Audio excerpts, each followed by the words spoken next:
Olá, sejam todas e todos bem-vindos ao segundo dia de programação do segundo Congresso Nacional de Ciências Médicas e da Saúde Online, o segundo CONACIMES, que está ocorrendo nos dias 12, 13 e 14 de dezembro de 2022. E eu quero desejar a todos boas-vindas a esse segundo dia de programação. Espero que vocês gostem desse nosso segundo dia, né? E o CONACIMES é organizado pela Biodeia Digital Cursos, com apoio da editora Wysen, editora, e da revista científica Journal of Education, Science and Health, GESH, a revista de Educação, Ciência e Saúde. Eu tenho a honra agora de convidar para ministrar a palestra Imunohematologia, o universo dos anticorpos e antígenos sanguíneos, a Ana Cláudia Rabelo e Silva. Ela que é da Faculdade de Medicina de Ribeirão Preto, da Universidade de São Paulo, né, da USP. Ela é bióloga pela Unifor, de Minas Gerais, especialista em análises clínicas, especialista em ensino de ciências por investigação e mestra em ciências pela USP e também é professora de ciências. Então, obrigado a mestra Ana Cláudia pelo convite, por ter aceito o nosso convite, e desejo a todos uma excelente palestra. Olá, meu nome é Ana Cláudia, é um prazer estar aqui no segundo CONACIMES. Eu gostaria de dar as boas-vindas a vocês. Para hoje nós discutimos um pouco sobre a imunohematologia, que é o universo dos anticorpos e antígenos sanguíneos.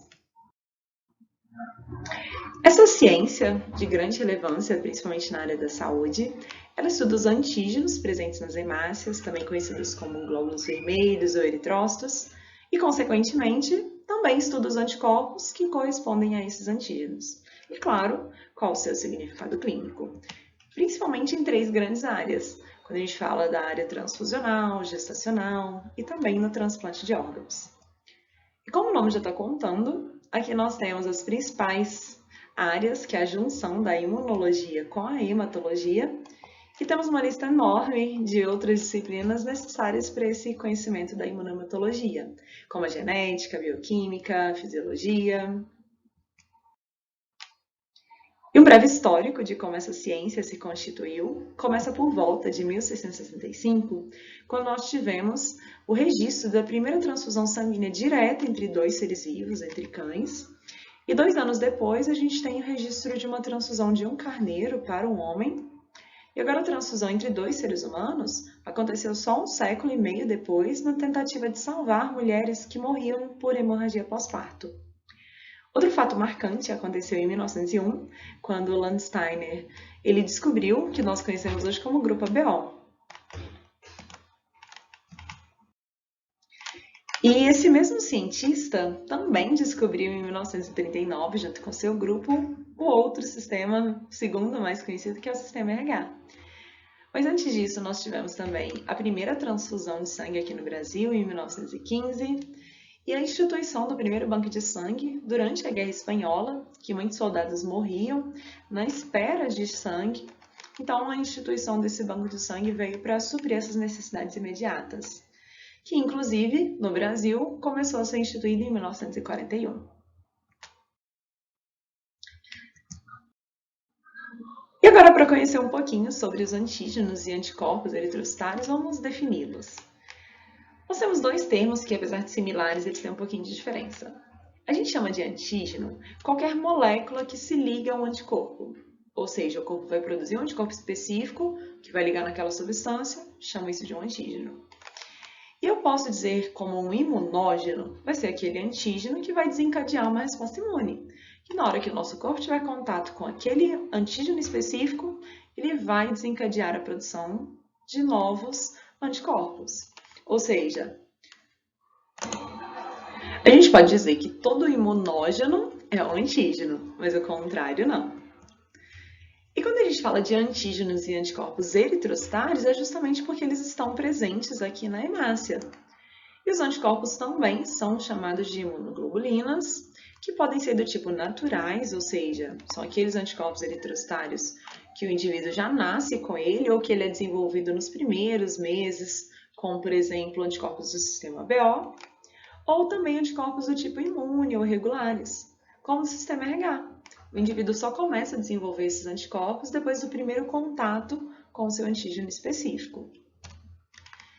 E nós consideramos como autoimunização quando o indivíduo produz anticorpos como resposta imunológica ao contato com haloantígenos, ou seja, um antígeno para o qual ele ainda não dispunha e começou a ter contato, por exemplo, por meio de uma transfusão ou de uma gestação.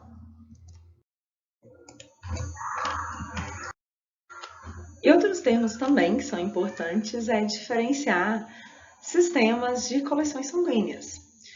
Qualquer antígeno de grupo sanguíneo, pode ser um ou mais, que sejam controlados por um único locus de um gene específico, ou por 2 ou mais genes homólogos, mas que estão intimamente ligados, a gente chama esse conjunto de um sistema sanguíneo, por exemplo, o sistema BO. Agora, quando a gente tem vários antígenos que até têm uma relação sorológica, biológica ou até genética, mas que não preenchem aqueles conceitos de sistema, a gente vai chamar de uma coleção de grupos sanguíneos. Mas, de modo geral, todos os tipos sanguíneos eles são herdados geneticamente, eles são expressos aqui na membrana dos eritrócitos. A gente pode observar, então, a bicamada lipídica, então a parte interna voltada para a célula e a parte voltada para a parte extracelular.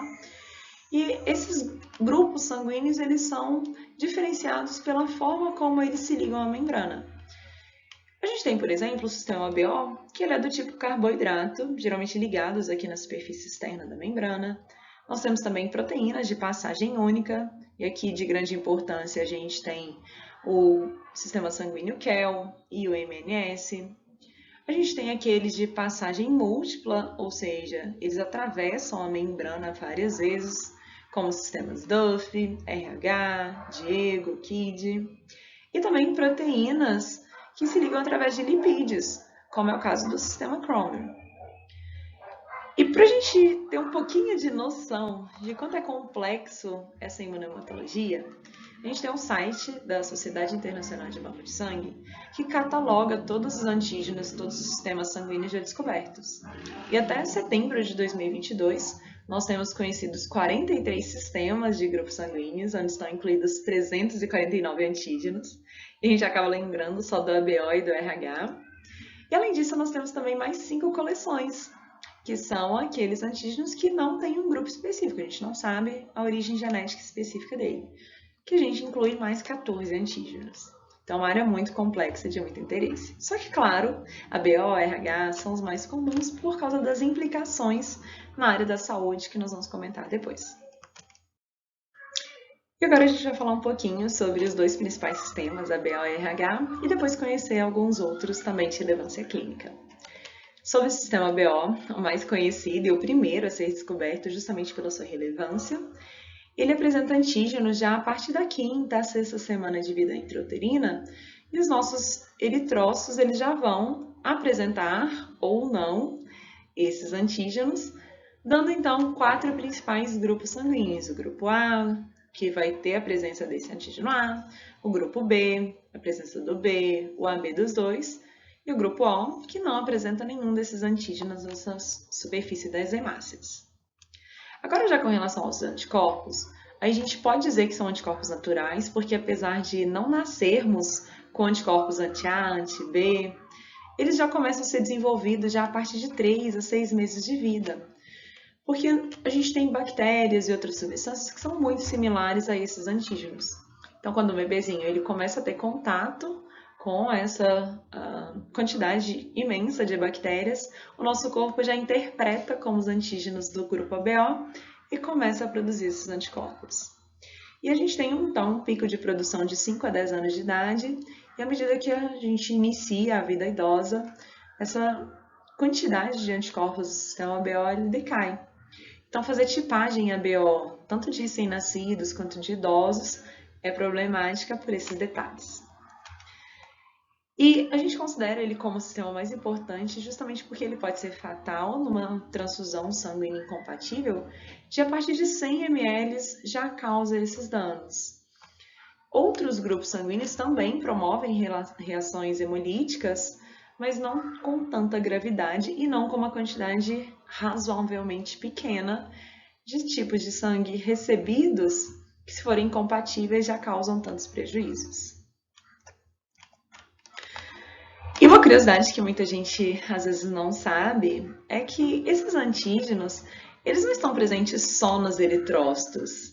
A diferença é porque como a gente faz uma grande quantidade de transfusão, é aí que a sua importância é maior, já que a incompatibilidade gera tantos problemas. Mas eles são encontrados também em diversas secreções e outros fluidos, por exemplo, na saliva, lágrima, urina, sucos digestivos, no leite, no líquido amniótico e vários órgãos também, por exemplo, na medula óssea, nos rins, linfócitos e até em outras células, como nas plaquetas. Sobre a genética do sistema BO, é uma genética mendeliana clássica, onde a gente observa que o locus desse gene está disponível lá no braço longo do cromossomo 9 e a gente tem uma relação de codominância entre os 3 tipos sanguíneos relacionados com seus alelos. Para a produção do alelo A e o B, eles vão ter uma relação de codominância sobre o alelo do tipo O. E quando a gente junta, então, os genótipos, ou seja, cada um dos alelos, já que o isão A e o isão B têm essa relação de codominância, né? Justamente quando os dois aparecem juntos, a gente tem a formação do tipo sanguíneo AB. Na presença de um alelo isão A, independente do segundo, se ele for do tipo izinho, que é recessivo, a gente tem o grupo sanguíneo A. Na presença de um isão B, sem a presença do A, grupo sanguíneo B, e na ausência de qualquer um dos dois alelos dominantes, a gente tem a expressão do fenótipo do tipo O. Diante desse tipo de herança para o sistema BO, então nós vamos receber um alelo vindo do cromossomo materno e um alelo do cromossomo paterno para formar o nosso genótipo com relação à produção então desse sistema.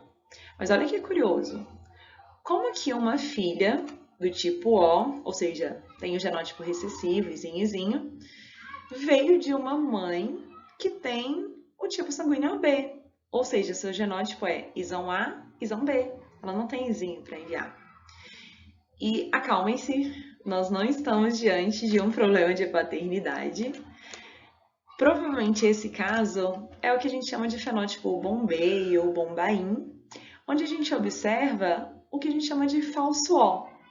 Os indivíduos aparentam ser parte do grupo O, mas o seu genótipo diria que ele deveria ser do tipo A, B ou por aí vai. Mas como é que isso acontece?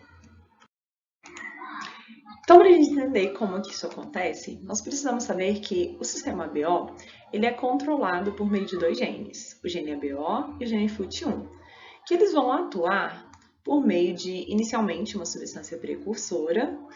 Ele vai promover a adição de um açúcar, uma fucose, já que esses genes eles não produzem diretamente o antígeno, e sim enzimas que promovem a adição desses açúcares. Se a substância final for essa, nós dizemos que há a produção do antígeno H. Então, a gente observa essas pessoas do grupo O, caso elas só produzam esse tipo de antígeno. Porém, se houver uma segunda adição de um açúcar do tipo N-acetilgalactosamina, nós consideramos que a pessoa produzirá o antígeno A. Agora, se houver a adição de uma galactose, será uma pessoa com produção do antígeno B. Porém, contudo, entretanto, se houver uma alteração nesses genes, não ocorrerá a adição de uma fucose e, consequentemente, nós não teremos a adição do açúcar final. Então, apesar do genótipo de uma pessoa pode estar definido, por exemplo, o genótipo isão A, ela deveria produzir apenas antígeno A. Apesar desse genótipo, ela fenotipicamente será considerada do grupo O, justamente porque não houve a adição do açúcar final aqui nessa proporção. E geralmente essa pessoa, por testes de tipagem sanguínea, será tipada como do grupo O, e durante um teste de compatibilidade, por exemplo, aí sim pode ser determinado que ela não pertence ao grupo sanguíneo O.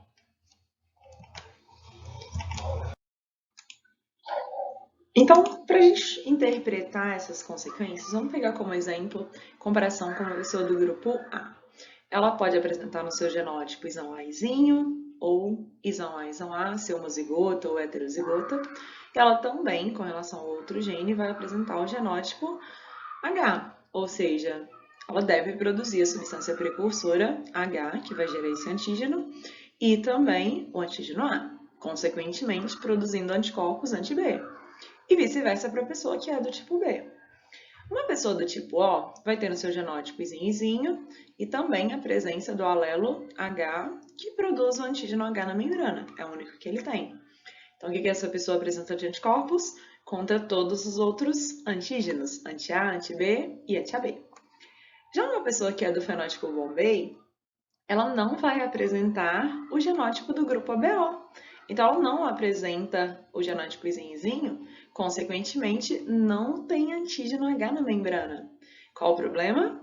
Ela vai, então, produzir anticorpos do tipo anti-H, e se ela receber uma transfusão sanguínea de uma pessoa do tipo O, que teoricamente ela deveria ser compatível, já que ela é tipada como sendo participante do grupo sanguíneo O, ela tem anticorpos contra esse grupo sanguíneo.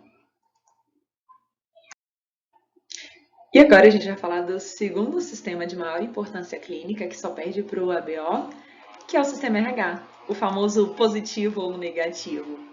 E se engana quem acha que é um sistema simples. Muito pelo contrário. Só a título de comparação, o sistema ABO ele tem 4 antígenos, sendo que nós conhecemos mais popularmente 2, que é o antígeno A e o antígeno B. Aqui no sistema RH, a gente tem mais de 50 antígenos.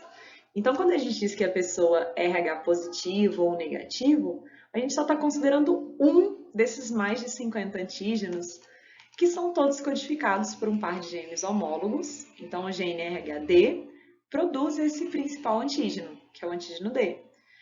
E nós temos também o gene RHCE, que vai produzir outros antígenos. Então, quando a gente diz que uma pessoa é RH positivo, a gente diz que ela tem um gene RHD funcional e produz essa quantidade normal de antígenos D. Já uma pessoa RHD negativa, geralmente tem a deleção desse gene D e não produz o antígeno D. Logo, se a pessoa é RHD negativo, não pode receber sangue RH positivo, porque senão ele vai identificar antígenos diferentes, haverá uma incompatibilidade. Só que a gente tem um meio termo aí entre positivo e negativo, que a gente chama de variantes, que basicamente a gente divide em 2 grupos. Um RHD fraco apresenta geralmente uma quantidade reduzida desse antígeno D. Qual o problema? Na hora de fazer uma tipagem sanguínea regular, essa pessoa pode ser tipada como sangue RH negativo. E se você transfunde sangue RHD fraco para uma pessoa RH negativo de verdade, pode haver uma incompatibilidade, porque vai apresentar, por mais que em baixa quantidade, vai apresentar antígenos que o RH negativo não tinha. Já no caso de um indivíduo RHD parcial, geralmente a quantidade é normal, só que aqui representados pelas esferas amarelas, esses antígenos D, eles vão ter alteração no epítopo, que é o ponto de ligação do anticorpo. Como a quantidade é normal, geralmente essa pessoa pode chegar a ser tipada como RH positivo ou negativo. E onde está o problema? Se essa pessoa doar sangue para uma pessoa RH positiva, nesse caso vai estar chegando antígenos diferentes, pode haver uma incompatibilidade. Então, essa definição de que tipo de antígeno D que a pessoa tem, não só se tem ou não, é importante para reações transfusionais e também para gestações, para evitar a doença hemolítica perinatal. Bom, a gente poderia ter uma aula inteira só comentando sobre outros sistemas sanguíneos que têm importância clínica, mas eu selecionei 4 aqui só para que vocês comecem a ter ciência do nível de importância dessa imunohematologia.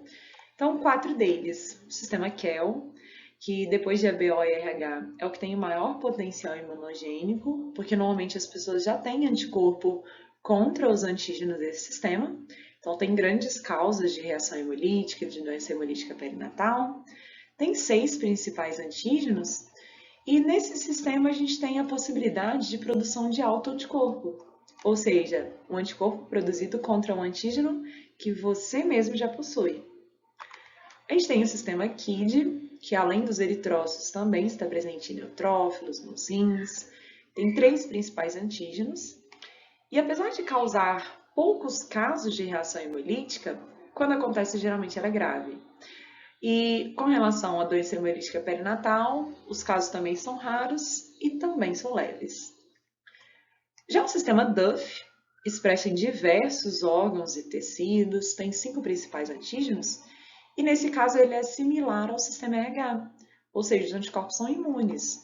Você só produz anticorpo contra esse sistema quando você tiver contato com esse antígeno pela primeira vez, por uma transfusão incompatível, por uma gestação. A gente tem o sistema MNS, que ele é encontrado também nos eritrócitos e em outros tecidos, tem esses principais antígenos e apresenta uma taxa variável de reações hemolíticas com relação a esse sistema. Dá para ter muita discussão sobre isso, então gostaria que vocês saíssem realmente cientes de que é uma infinidade de sistemas sanguíneos e sair do mundinho de que imunohematologia, só ABO, só RH. Agora a gente vai falar então de alguns testes imunohematológicos que são usados na rotina para identificar esses tipos sanguíneos, identificar anticorpos, já que esse é o objetivo desses testes. Detectar se uma pessoa apresenta determinado antígeno de algum grupo sanguíneo, por exemplo, para eu considerar uma pessoa como do tipo sanguíneo A, é porque ela apresenta o antígeno A. E a gente pode buscar também se essa pessoa já produziu anticorpos contra um determinado tipo de antígeno. Para a pessoa que é do tipo A, ela já vai ter anticorpos do tipo B. Agora, uma pessoa que é RH negativo, ela só vai ter anticorpos anti-RH depois de um primeiro contato. Tudo isso a gente usa os testes imunohematológicos, e principalmente nessas duas áreas. Numa rotina transfusional, a gente faz a tipagem, principalmente ABO e RHD. A gente busca também se o paciente ele já tem a produção de algum anticorpo que não deveria existir, né, os anticorpos irregulares, que são aqueles que você só começa a produzir depois de um contato inicial, depois de uma transfusão incompatível, por exemplo. E, claro, provas de compatibilidade entre a amostra do doador e do receptor. E agora, no caso da gestação, também a tipagem ABO e RH, né, principalmente visando evitar a doença hemolítica perinatal, no caso de gestantes RH negativo, com atenção para variantes RHD, que muitas das vezes não é realizado esse tipo de pesquisa. A gente só define a gestante como RH positiva e negativa e esquece que as variantes podem ter influência também. E o famoso teste de Cumbis, que nada mais é do que a pesquisa de anticorpos irregulares, mas ele faz a busca especificamente pelo antígeno D nas gestantes RH negativo. E como eu falei, esquece que há um monte de antígenos do sistema RH e de outros sistemas que também podem causar doença hemolítica perinatal. Então é um olhar para o futuro, pensar em melhorar esse teste de Cumbis, que a gente vai comentar depois. Então agora a gente vai conhecer um pouquinho do princípio da realização desses testes. A tipagem ABO e RH ela pode ser realizada em vários tipos de metodologias, mas uma delas é a realização da tipagem em tubo. E ela inicia com aproximadamente 50 microlitros de sangue do paciente, no qual a gente coloca uma solução salina, formando uma solução de hemácias a mais ou menos 5%, que a gente vai associar com reagentes comerciais que apresentam anticorpos contra os antígenos do sistema ABO. Então, a partir disso, a gente adiciona a solução de hemácia do paciente que nós realizamos para verificar justamente as reações. Caso ela reaja com a amostra que apresenta o anticorpo anti-A, quer dizer que o paciente apresenta o antígeno A para reagir contra esse anticorpo. E também a gente faz a busca para o sistema RH junto. No caso, como eu disse, só preocupando com o antígeno D. Não é o correto, mas é o que acontece. E como a gente comentou aqui no sistema ABO, a gente já tem anticorpos naturais que a partir dos 3 meses de vida, nós já temos a produção desses anticorpos, nós fazemos também a tipagem reversa, que é pegar o soro do paciente, onde estão os anticorpos, e incubamos com hemácias comerciais. E essa hemácia tem um antígeno para qual eu quero saber se o paciente tem um anticorpo. O sistema RH não tem essa opção, a gente não faz a tipagem reversa, justamente porque eu só vou produzir um anticorpo anti-D numa pessoa que é RH negativo se essa pessoa tiver contato prévio com o antígeno D, por meio de uma transfusão incompatível ou de uma gestação. Depois de realizadas essas incubações, a gente faz a homogeneização dessa amostra, centrifuga e faz a leitura para poder interpretar os resultados. Quando eu vejo uma aglutinação, quer dizer uma reação positiva, o que eu estou buscando está presente na amostra. Estou fazendo uma tipagem direta, estou buscando o antígeno, aglutinou, está presente. Não aglutinou, não tem o que eu estou buscando. E a leitura, ela é feita com base nos graus de aglutinação.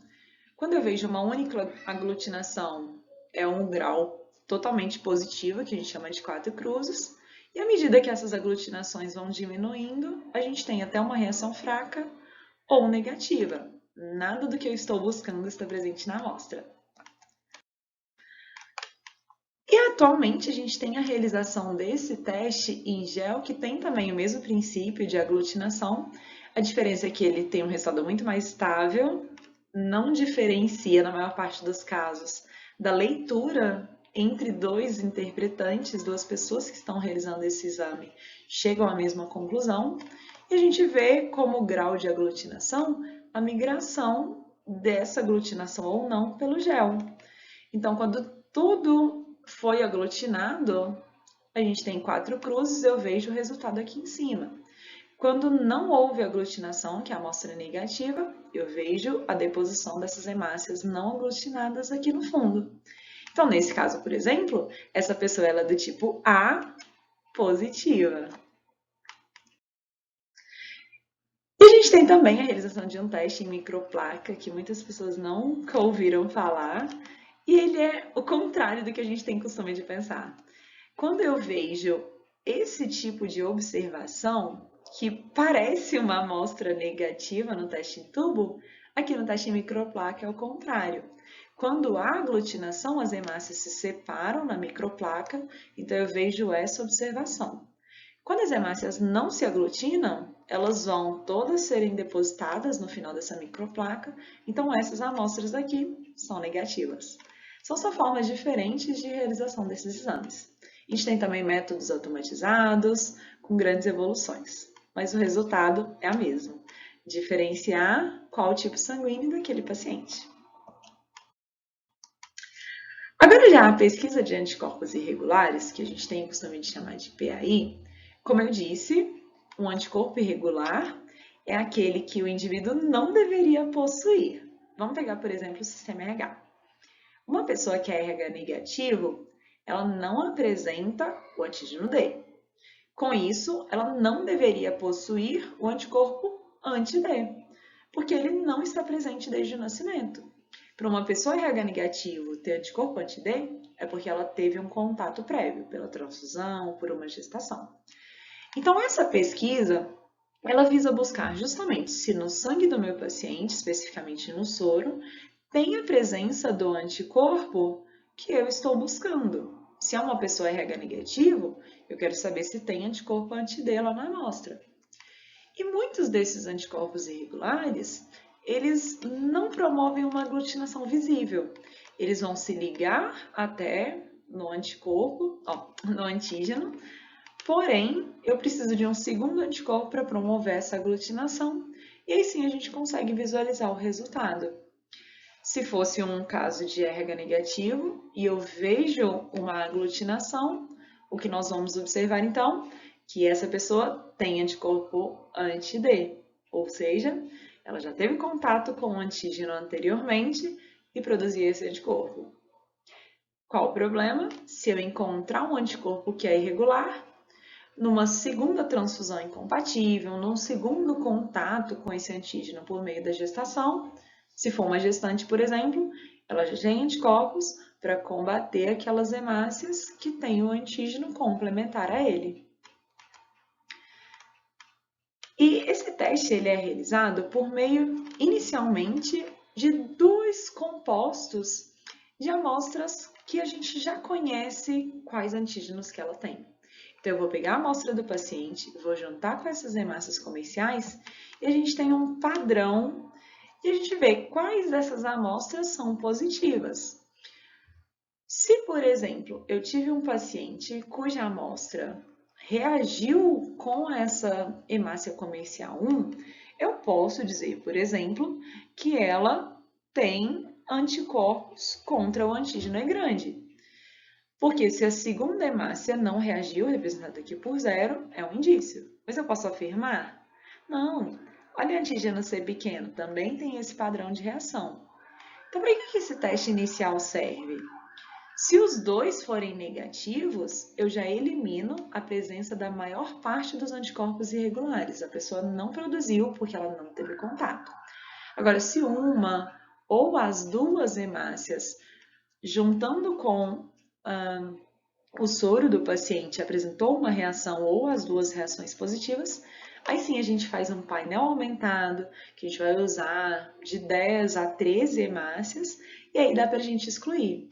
Ó, de acordo com o padrão, essa pessoa apresenta anticorpos anti-D, ou essa pessoa apresenta anticorpos anti-M. E aí sim a gente consegue investigar casos de incompatibilidade, tanto em transfusões quanto em gestações. E é com base nessa metodologia que a gente tem o teste de Cumbis, que, como eu disse, é uma PAI de forma simplificada. Em vez dela buscar todos esses antígenos, ela só busca saber se a gestante RH negativo já tem anticorpo anti-D e só, como se fosse só ele que causasse reações hemolíticas, né, causasse doença hemolítica perinatal.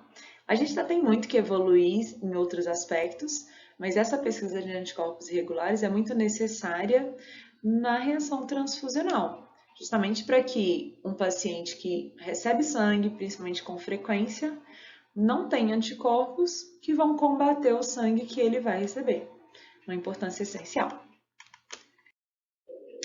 E por fim, o tão importante teste de compatibilidade, que ele visa justamente comparar, colocar amostras do doador, né, a amostra de uma bolsa de sangue, com a amostra de um receptor, para saber realmente se há uma compatibilidade aí, que por mais que a gente saiba qual o tipo sanguíneo, BO e RH do doador e do receptor, a gente está muito limitado com todos aqueles outros antígenos, todos aqueles outros grupos sanguíneos, só isso não é suficiente. Então, quando a gente junta doador e receptor, coloca as amostras juntos, se houver uma reação transfusional, a gente já vai conseguir perceber através da incompatibilidade aí, na maior parte dos casos. Então, quantas pessoas já não ouviram essa frase de que o grupo sanguíneo O é doador universal e o AB é receptor universal?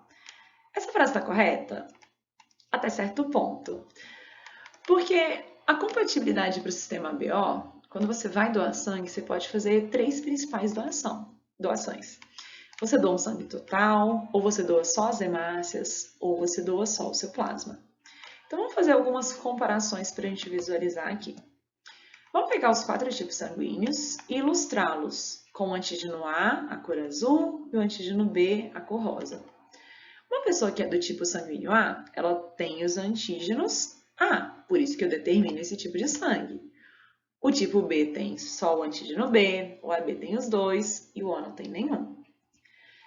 Por isso que o tipo sanguíneo O pode doar para qualquer um dos outros tipos sanguíneos ABO. Agora o A só pode doar para A, né, para ele mesmo ou para AB, assim como o B só pode doar para ele mesmo ou para AB. Agora, se a gente pega o plasma, ou seja, onde a gente tem os anticorpos que a pessoa pode ou não ter produzido. Vamos simbolizar aqui com a cor azul para o anticorpo anti-A e com a cor rosa para o anticorpo anti-B. Uma pessoa que é do tipo O, ela tem os 2 tipos de anticorpos, ou seja, ela não vai poder receber sangue de ninguém que não seja do tipo O. E agora, uma pessoa que é do tipo A, ela vai ter anticorpo anti-B, porque ela não tem esse antígeno presente. E o contrário acontece com a pessoa que é do tipo B. Com isso, uma pessoa que é do tipo AB, já que ela não tem nenhum desses anticorpos, já que se ela tivesse, ela iria combater os próprios antígenos, por isso que a gente diz que ele vai doar para todos os outros tipos sanguíneos. Já a pessoa que é do tipo A só doa para pessoas do tipo O, e pessoas que é do tipo B só doa para pessoas do tipo O. Isso em plasma. Então aí que está o problema da nossa frase. Quando eu digo que pessoas do grupo O são doadores universais, a gente está falando de doação de hemácia.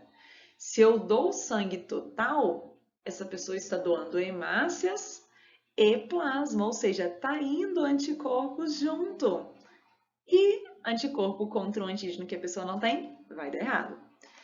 E receptor universal, a mesma coisa, a gente está falando de hemácias. Uma pessoa que é do tipo AB pode receber qualquer tipo de hemácia, porque ela já tem todos os antígenos ali, não vai chegar nada diferente. Agora, quando a gente está falando de plasma ou de sangue total, aí esses conceitos não vão funcionar.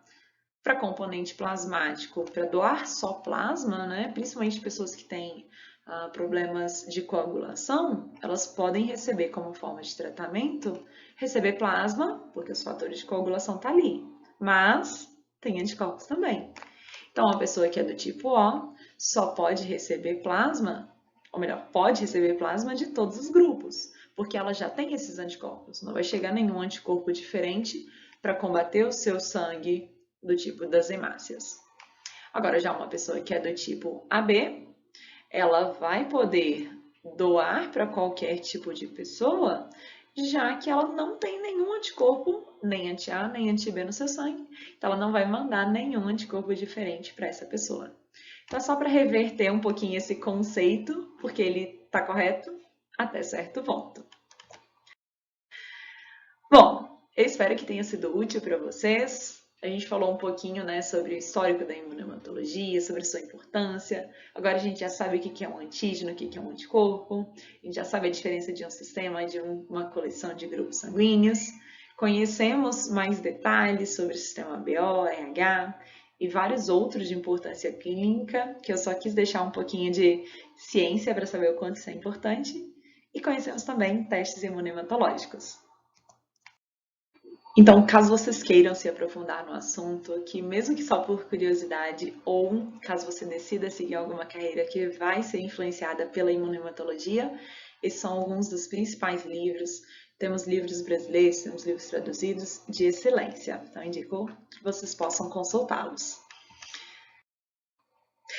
Então, com isso, eu encerro a minha apresentação. Gostaria de agradecer novamente pelo convite para estar aqui no segundo Conacimes.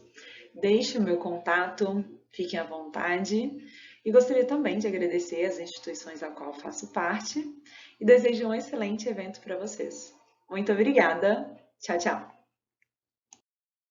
Parabéns à mestra Ana Cláudia pela excelente palestra. Eu agradeço em nome de toda a comissão organizadora do Conacimes 2022 por ter aceito o nosso convite. E lembrando, pessoal, que nós ainda teremos 2 palestras hoje e amanhã a gente ainda tem o nosso terceiro e último dia de programação, tá? Lembrando que as inscrições continuam abertas, né? Que você pode mandar para aquele colega que deseja participar do evento, para que ele possa se inscrever. O endereço é www.even3.com.br/Conacimes 2022 todas essas atividades elas ficarão disponíveis no site para que os participantes possam assistir posteriormente ou mesmo revisar, né, se assim desejar. Então, a gente espera vocês. Até a próxima palestra.